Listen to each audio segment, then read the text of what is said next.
I love the lighting. I'm like,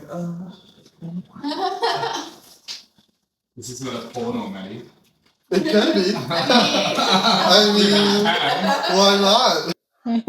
What's it? Take one, episode what? Take one, episode Pepper. Welcome to Platform F. We are joined by Pepper today. Hello, how you doing? I'm very good. Thank you so much for coming. Thanks for having me. How are you feeling? Good. Yeah, she hates the spotlight, but she's going to do it anyway. You look fabulous. Thank you very much. Just a little thing I had, tucked away. Just a regular day. Yeah, just the usual. I want to know before all this, where did you grow up and how was the life before we know you as Pepper? Yeah, I wasn't born with the name Pepper Pop, surprisingly, but it is the chosen name that I use now. My pronouns are she, her. And I grew up in Launceston in Tasmania, which was not easy. I think it's very, it's not a small town, but it's quite small. And so there's a lot of there was back then a lot of closed-minded attitudes and things. And I just kind of felt like I didn't belong. I went to quite a conservative school, and I was probably more sexually adventurous than other people at all ages. And so I think I was ostracized for that and picked on and bullied a lot. So I just wanted to get the fuck out of there. I think Tasmania has changed a lot since then, but there's still some way to go. And I just wanted to find my people and be free to be who I wanted to be, not what society kind of told me to be. So yeah, that's kind of my youth. And then you moved to Melbourne. And then I moved to Melbourne. Best decision ever. I just look back on my life and think about what it could have been like if I didn't, if I just settled for my life in Tasmania and all of the self-hatred that I had and critiquing and trauma from horrible school. So just packed all my shit in my little Corolla and got on the boat and moved to Melbourne at 18. And never looked back. I think around 19 or 20, I found my community, the queer fetish communities, and felt just the biggest hug of love and welcoming and just an ability to just be whatever you wanted to be and be into whatever you wanted to be into. And that was okay, Yeah. And that was just so exhilarating. When you were 18, 19 and new to Melbourne at that time, what did you exactly do to meet these people? So back then I was very introvert. I mean, I'm still an introvert, but I was really introverted. So I spent a lot of time on the internet, chat rooms and things like that. And so I met, I kind of went on to these Melbourne chat rooms about kink and BDSM. And they were like, oh, come out to an event. And I was like, there's events for this stuff? What? There's what the hell? And they were like, yeah, come to Chains, come to Abode. These were the two events that were happening around that time. And so I was so super nervous. My first fetish event, I must have been 19, I reckon, when I first actually said, yeah, I am going to do this in person. I don't want to be just this online person anymore. I want to actually experience these things. And I was like, oh, what if they're weird? What if they hate me? What if I hate them? What's it going to be? And so before I went to Chains, which was my first ever event, I drank half a bottle of Bailey's. I was so smashed. I turned up. I interrupted play scenes. I tripped over people. I was like every faux pas that you could commit, I committed on day one. And the people that I met were so welcoming and so lovely and kind and forgiving. They carried me down the stairs. They made sure I got home safe. And then they said, come back next time. And when I come back and they're just okay, so we need to talk about some things, don't get so drunk, don't interrupt scenes. This is what SSC is, and all these principles. And it was all this mysterious, crazy thing that I had no understanding of, but I just felt so welcomed and people mentored me and took the time and didn't just cancel me or throw me out. Yeah. They were just just come back and we can teach you what you need to learn. And I just thought that was amazing. That's beautiful. We should all do more of that. Sometimes if I go to an event for the first time and if I have a sort of a bad experience, as in if I feel like I had a bad experience because I interrupted something or then I feel very scared to Yeah. go again. Yeah, exactly. But having those people to talk to you about Yeah. it and to ensure that that's okay. Yeah. But now you can learn And we can do it behave. different. Exactly. And not judgmental. Like, I just feel like so quickly we look to like cast people out or cancel them or say like, what you did was wrong and you're like dead to me now. It's like, no, we can actually educate. We can bring people into a better understanding of how to act and how to behave. And isn't that better? Yeah. Like, if we can bring everybody in rather than cast people out and like train and mentor, like, I just think that is beautiful. Beautiful mentality. There's another part to that for me is that the personal shame or the guilt that we feel around Yeah. it.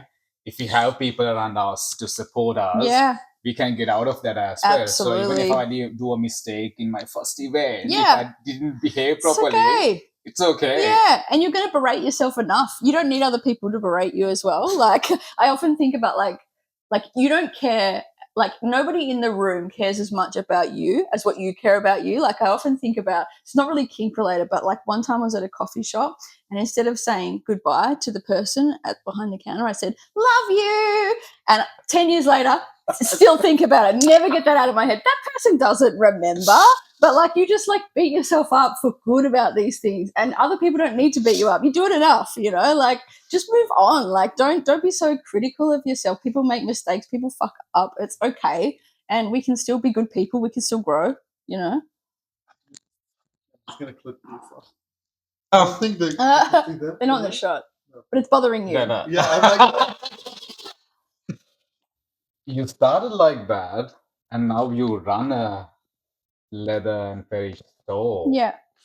How did that start? Oh, yeah. Well, so yeah, the same as the first fetish event I went to. The first time I went to Eagle Leather, which I now co-own, was terrifying. I remember standing in the car park just around the corner from the door, like hyperventilating, like, can I actually walk into this like male-dominated shop? Am I going to be welcomed? Like, our car's going to honk at me on Hoddle Street? Like, everything, all manner of things goes through your head the first time you walk into a shop like that.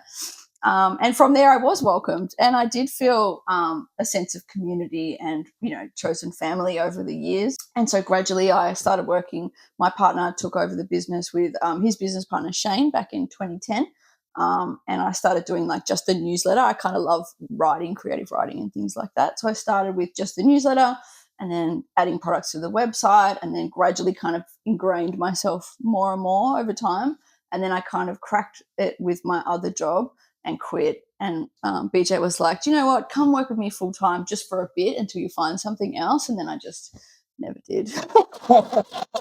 And I was lucky enough to be able to buy shares maybe like 9 years ago.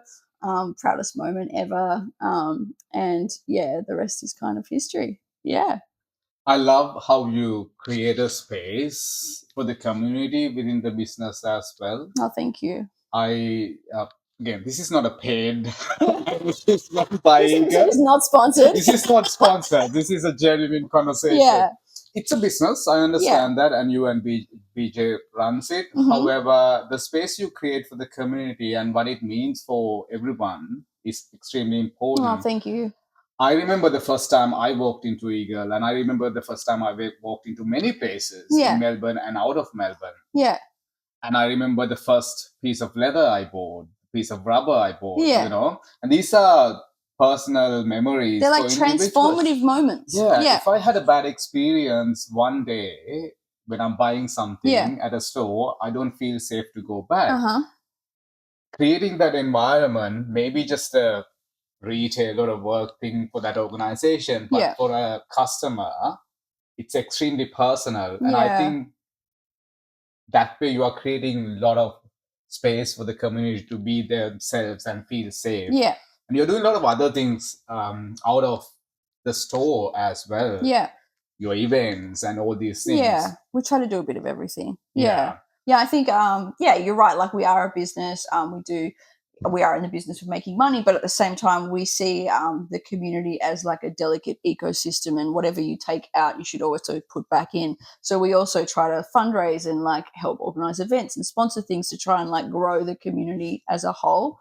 And I think BJ and I, we're the co-owners now. We're just not that like hungry for like monetary goals and achievements. We're more like, when I get old and I look back on my life, like what will I reflect on? What will I remember the most? And for me, it's like those moments where someone says, you know, you sold me my first pup tail, and now, you know, the first person I ever spoke to about being into something like that, and I was terrified, and you made me feel okay, and now I'm, you know, all about pup play, and I go to all these events, and it's like to be like a positive cog in the wheel of somebody's journey, for them to look at you and say, this person is a core memory for me of the first time I like revealed something that was so deeply personal, is the most rewarding thing of all. And so I think Eagle Leather, more than being a business, is, or I hope it is, a community hub where people can just come and feel this is a space for me, regardless of like gender or age or race or how you identify or who you're into or whatever. Like, just come and be welcome and be seen and be part of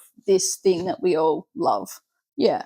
Do you have a personal satisfaction out of work because of all these things? Oh, yeah, absolutely. I think, the biggest joy in my life for sure is those moments. Like, and, you know, sometimes it takes you revealing something deeply personal about yourself. Like, if someone is in the shop and they look like they're nervous, maybe they want to ask about something that they feel uncomfortable about, I'm like, well, I'm really into that. Yeah. And I've even taken things bigger than that, you know. And when you kind of like reveal something about yourself, they're like, oh, you're a safe person that I can talk to about this thing.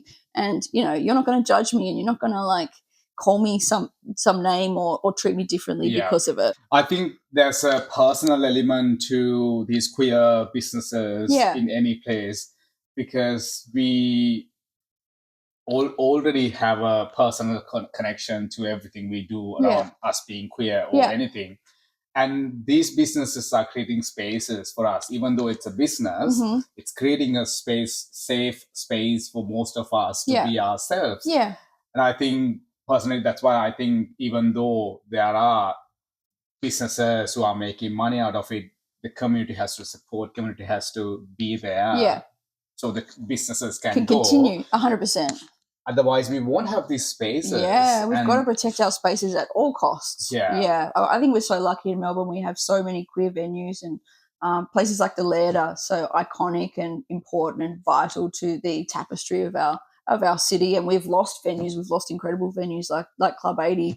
And I think we have to protect all the ones we have. We have to fight gentrification in these areas, which makes it so hard to continue to pay rent, to continue to keep the lights on. Because these spaces are so important to all of us to have a sense of belonging, a sense of home.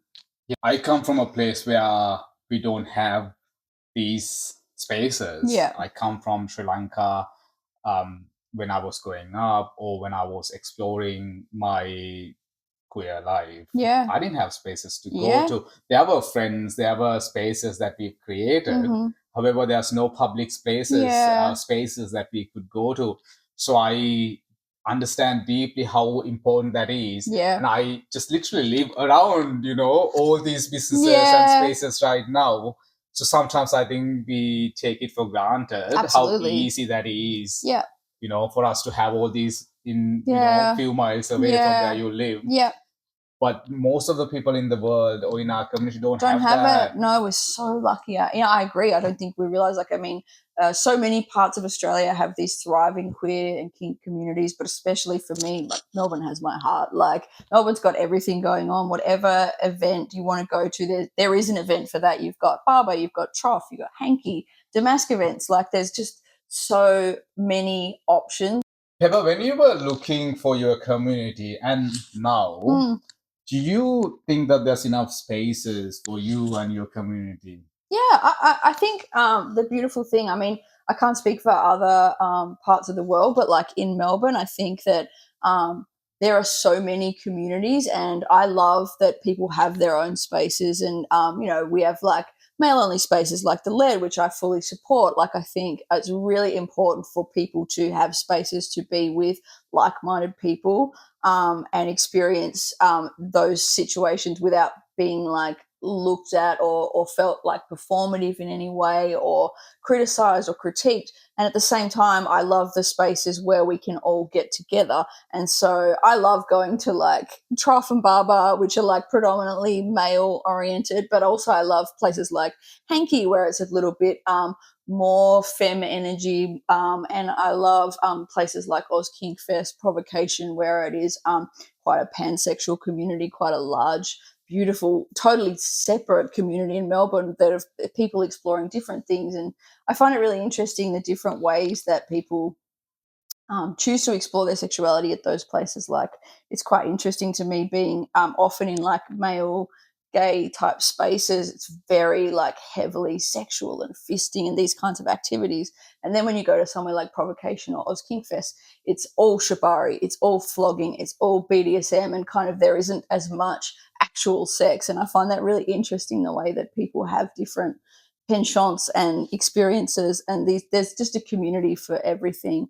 I think the spaces where we all come together, for me, are so beautiful and heartwarming and everything, but it's also really important that we have our own spaces too. For a new person who wants to experience these spaces, Yeah. but also reaching out to a community for the first time, Yeah. what's your advice?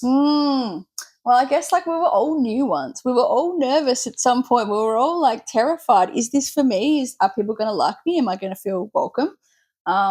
Put yourself out there. Like, just be the change you want to see in the world. Go to a place, put your hand out, introduce yourself to someone. So many of us have, I mean, I struggle with, I know, social anxiety. We're introverts. We're nervous about talking to people, and I've been guilty of thinking that people like don't like me because they haven't said hi to me in a certain space. And then I come back later and I realize, 2 years later they'll say hi, and then they'll be like, I really wanted to meet you, and I'm like, me too. But like, I didn't want to be the first one to say, hey, how are you? But like, be the first one. Who cares? Like, I think just put yourself out there.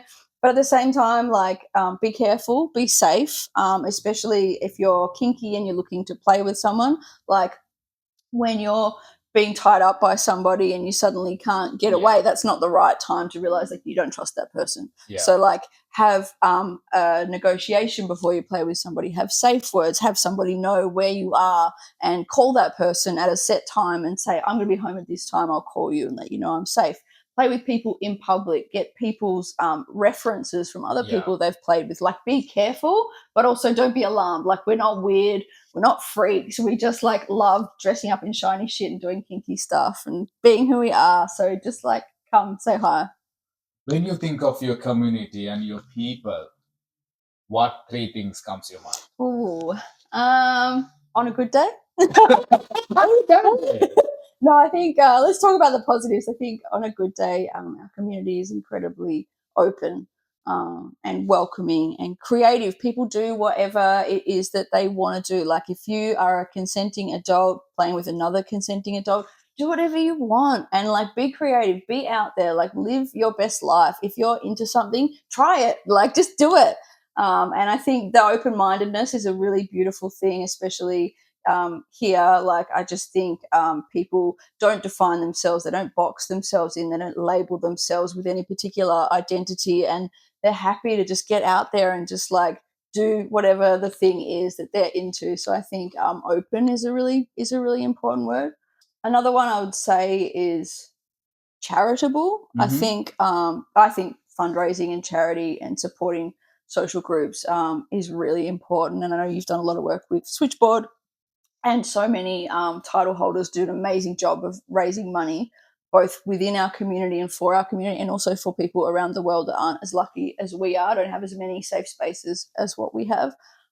So I love things like Northside Bazaar, which is coming back later on this year, which fundraises for Thorn Harbour Health and Joy. And we also love fundraising for places around the world. We've done a few things with Sexual Minorities Uganda in the past, and also Rainbow Railroad. And I think just like a rising tide lifts all waters, they say, I think it's really important to like focus not on just our own community, which is so lucky. We're so free. We're so able to go out and experience these things. But what about other places that aren't as lucky? And like, what can we do to help lift other communities up around the world? So I think charity is really important and something that we do really, really well. And the last thing is fun.